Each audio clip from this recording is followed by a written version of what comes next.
hope you're all well. In this video, I will be outlining interference theory as an explanation for forgetting.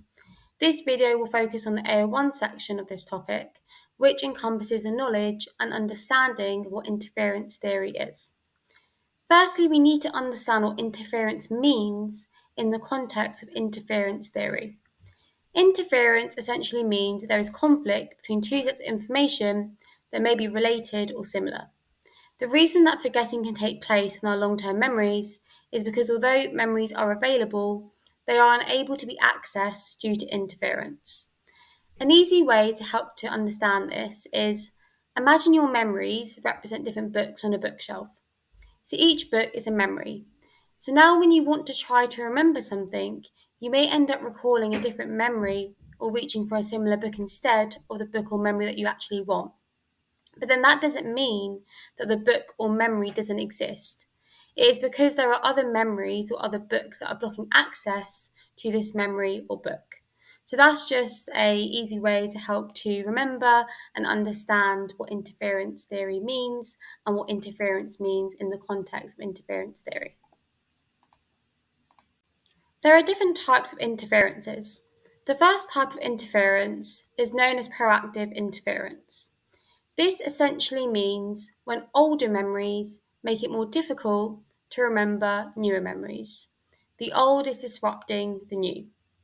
An example of this could be, say if you were part of a basketball team and your friend Tom leaves the team and a new teammate called Tim now joins the team.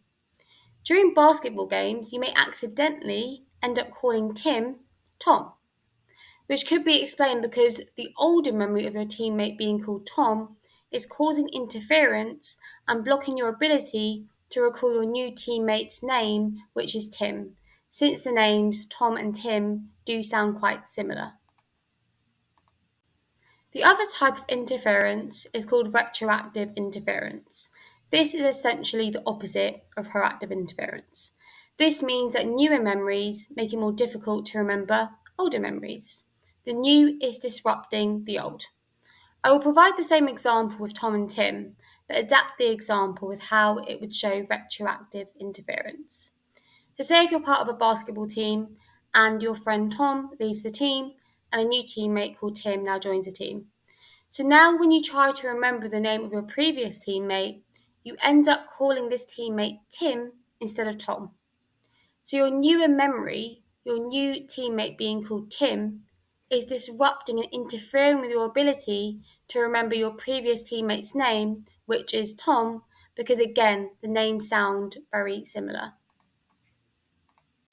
As you could see in that example, regardless of whether proactive or retroactive interference was demonstrated, the key aspect was the similarity of the memories. Ultimately, when memories are similar, this is what can cause interference to be more pronounced. With proactive interference, this is because information that has been stored previously can then interfere with the ability to store new information.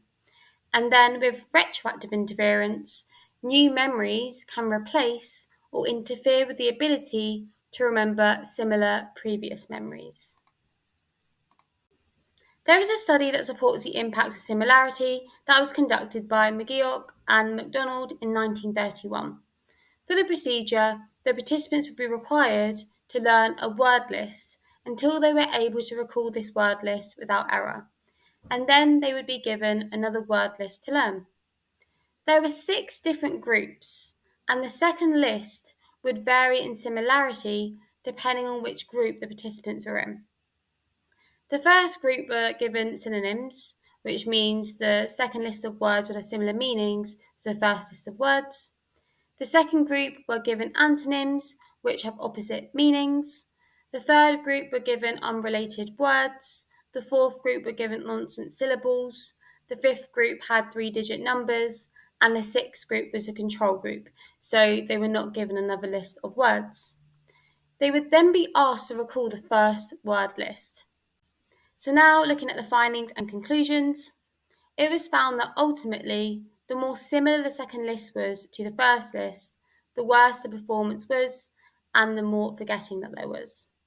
Therefore, based upon this, Group 1, the participants that were given the synonyms, had the worst recall of the first word list, whereas it was found that the participants that were given a word list that had different material would experience less forgetting and would be able to recall an increased number of items.